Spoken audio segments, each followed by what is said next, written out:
This is mercury. Very common when I was younger. This is a pound of mercury.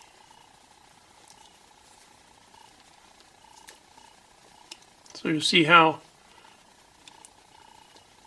small a bottle is that weighs 1 pound.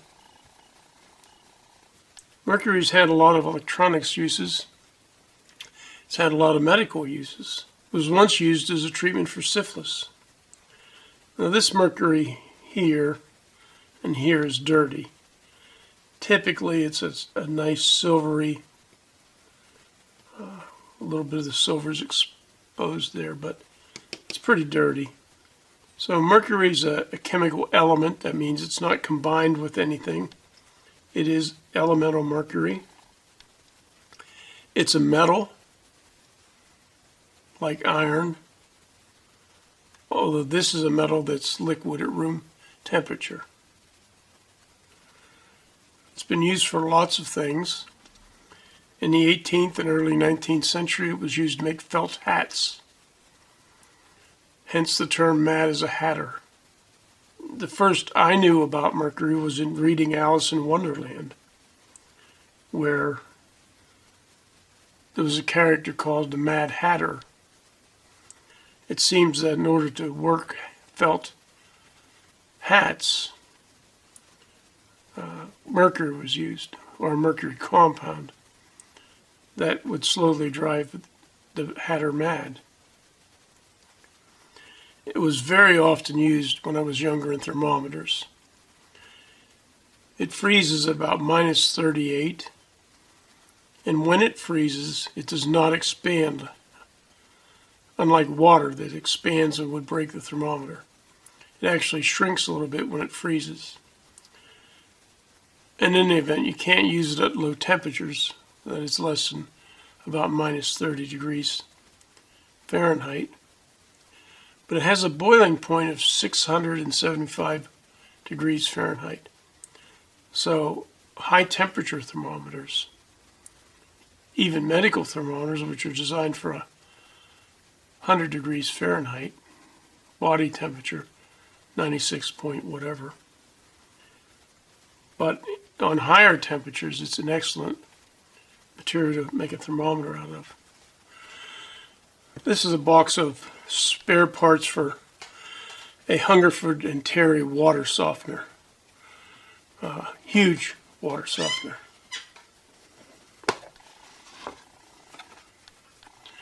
And these were made by the Mercury Corporation.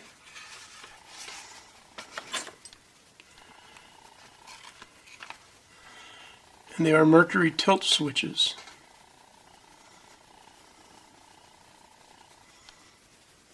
So I took this softening unit out of commission, and these were put in holders and used to detect when a shaft moved.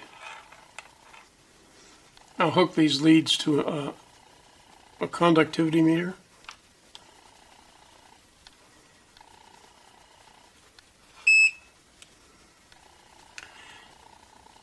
And you notice whenever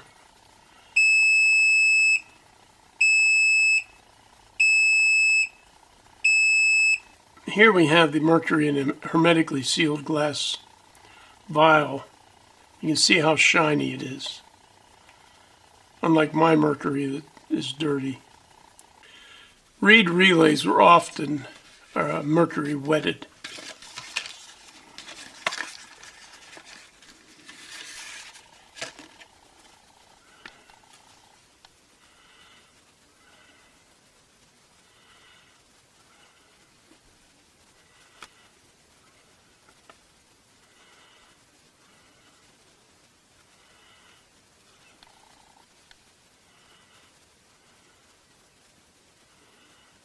Can't really see inside these.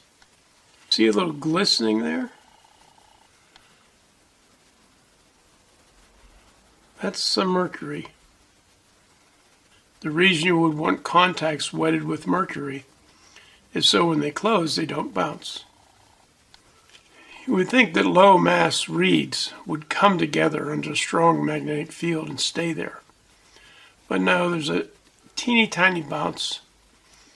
Well, if they're covered with mercury, they become wetted. And hopefully the distance they open during the bounce is spanned by the capillary action of the mercury. So for really high speed switching, the mercury relay used to be, that is the mercury wetted relay, used to be the relay of choice for high speed switching. I've dug a little farther into the bag. You can actually see there's some mercury down here. And you can see the fixed contacts and the movable contacts. And you can see on the movable contact, there's a little bit of mercury. This is the control panel in my machine area.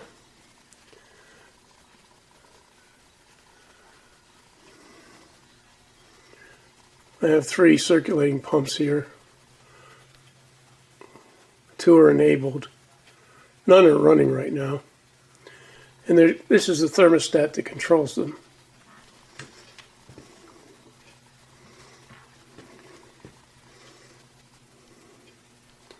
Now the control circuit for these are 24 volts.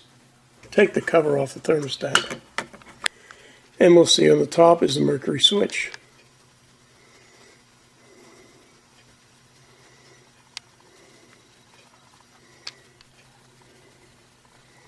You can see the interior wires in the hermetically sealed vial. And you hear the contactors picking up. Now there's a coil underneath here. I'll see if I can get a view of it. It's a flat strip of bimetallic metal twisted into a coil. And the coil either tightens up or loosens up depending on temperature, causing the mercury switch to rotate over center. Until mercury got a bad name in the 60s and 70s, in New York tenements, you'd find one of these in everybody's house. So let's move on to something entirely different for a bit. Let's suppose you found yourself with a 12-foot high tank, open at the top. The tank's mounted on a 4-foot high concrete block, and this is ground. And your assignment is to see that the water, and the tank is being filled by a source you don't care about, that the water never exceeds 10 foot, nor falls below 2 feet. So we've got a tank emptying situation. Water which comes from somewhere, maybe melting glaciers, or runs off your roof, for example, causes the level in the tank to rise. When it reaches 10 feet, we need to remove the water from the tank. That could be a drain, electric drain valve, or it could be a pump. So when the water rises and hits 10 feet, we begin to empty the tank, pump or drain valve. We continue to do so until the water level falls to 2 feet. Then we repeat the cycle. Well, the tank is 16 feet above the ground. It's a 12-foot high tank. So how, first of all, do we know how much water's in the damn thing? It's not feasible to climb a ladder every time. One way to achieve that is to connect the bottom of the tank to a pressure gauge.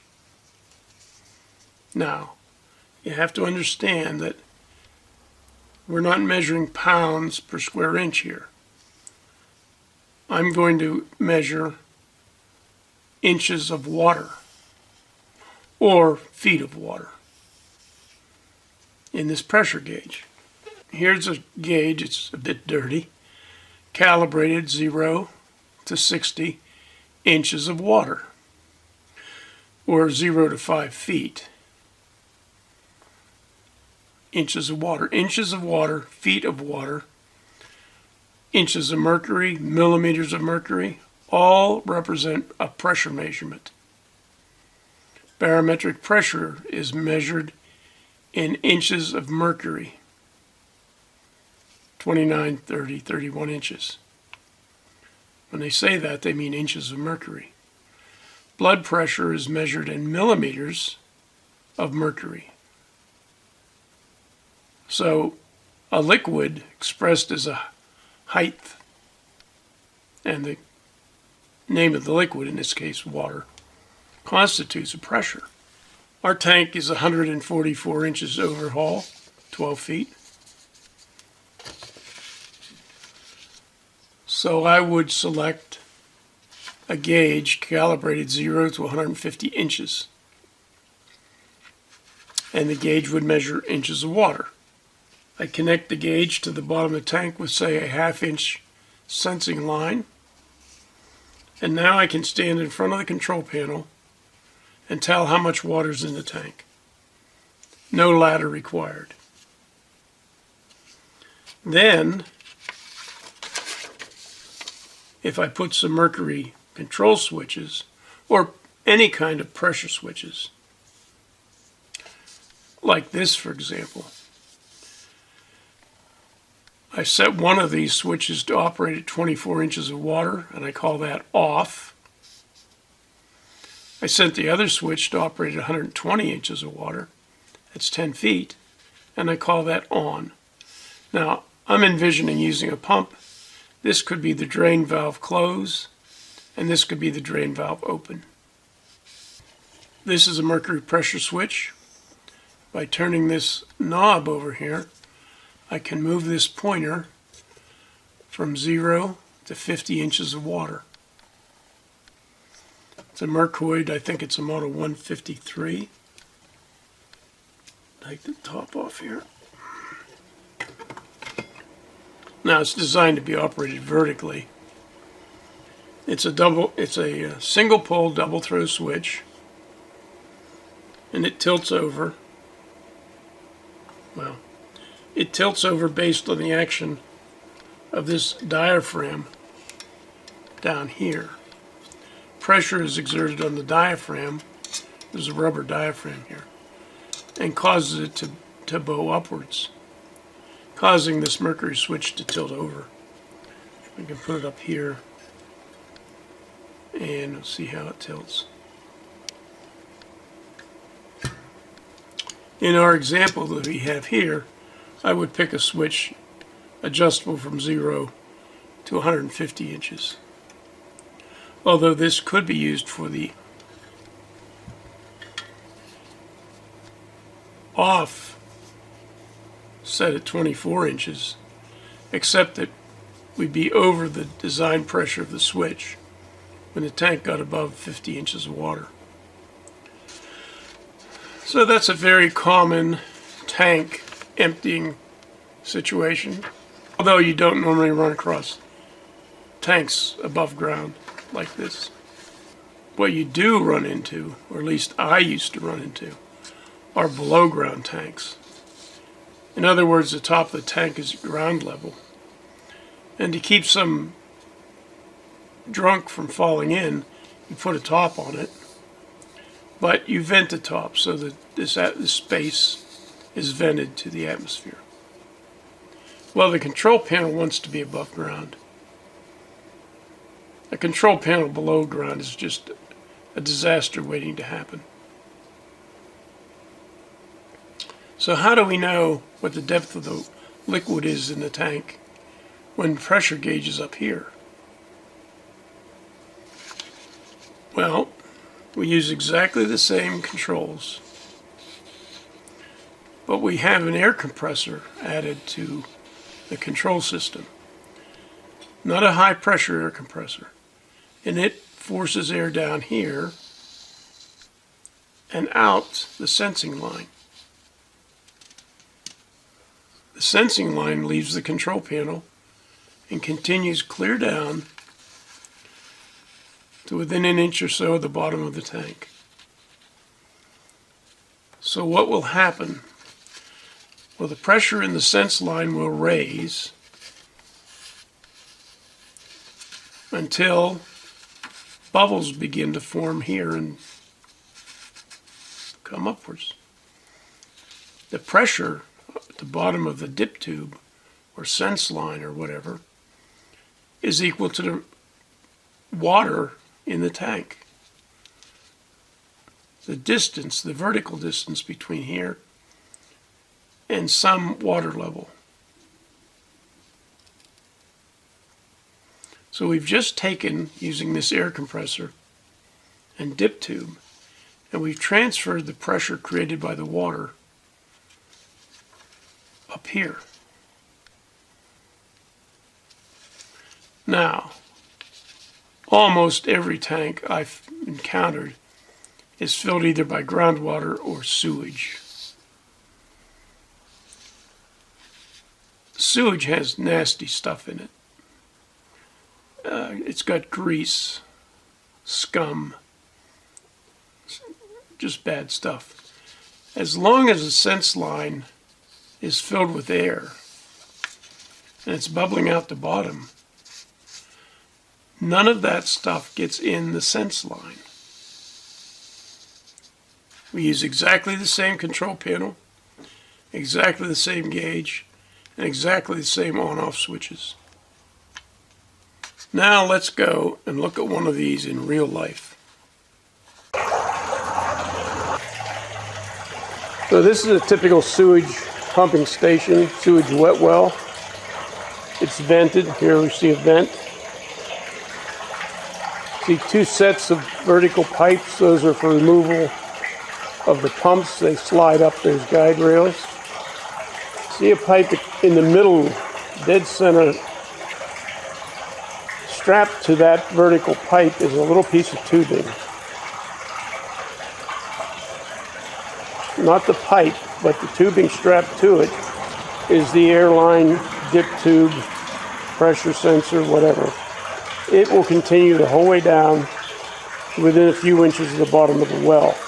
You can see some floats there, they're quite rusty. That actually is the sewage down below. This is a quite small station. Here you can see the sewage coming in, passes through a basket designed to catch large things, rags, softballs, whatever. There is a hoist to allow removal of the pumps. For some reason, electricians don't like to cut wires on pumps or floats or anything like that. So they just tie them in a big knot, and there's all the original wiring that came with those floats. We do the same thing with the pumps. This is a front panel of the enclosure that controls the sewage pumps. There's two sewage pump disconnect switches. There's a control power disconnect. And there's a group of instruments. At the top we have the elapsed time meters. Each pump, we can tell how many hours it has accumulated. There's some lights for alarms. And there's two switches at the bottom, handoff auto for each pump. And you can see they're right now in automatic. Then we have a level gauge. It's calibrated in feet on one side, inches on the other. Goes up to 10 feet or 120 inches. Appears to be screw heads in the background. And that looks like a pool of mercury. And we're looking at the left-hand side, which is feet.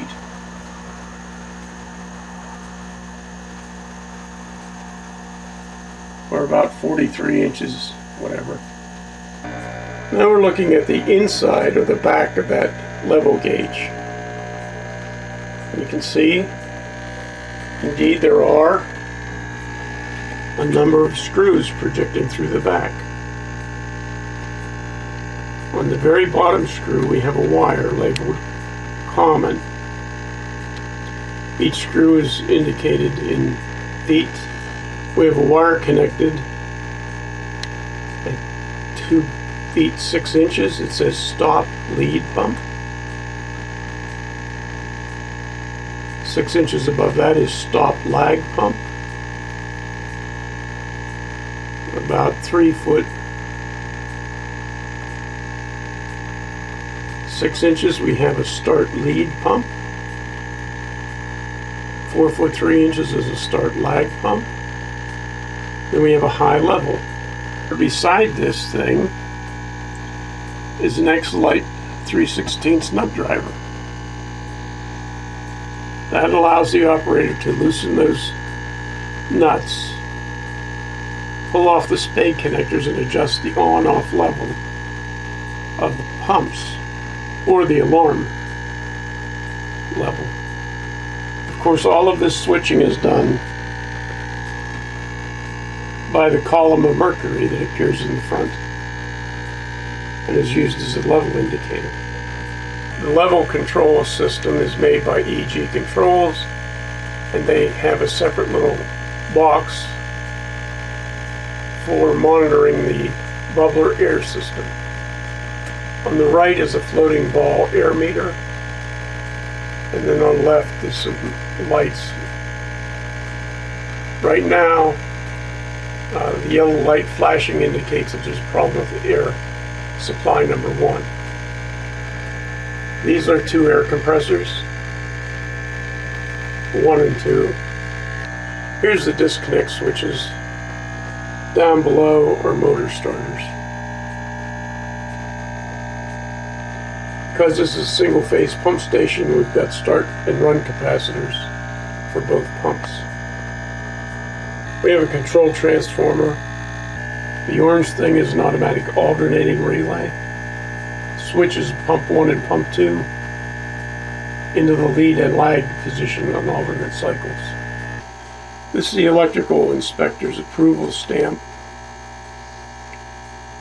I'm guessing that's 5/16 of 03 maybe. So that would be the date this facility was put into operation. So pump 1 is running right now. We go over to the gauge and you can see it's very slowly dropping. We're emptying the well. And at some point it will go to the stop position and we'll hear the contactor release.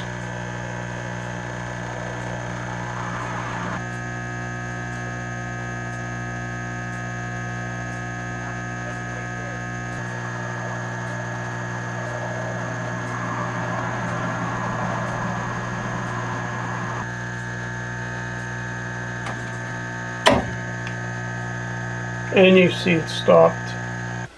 This is sort of the air layout for this mercury driven gauge. Air compressors. This is a sense tube going to the wet well. This is internal inside the enclosure plumbing. This is a filter, activated carbon. This is also a filter.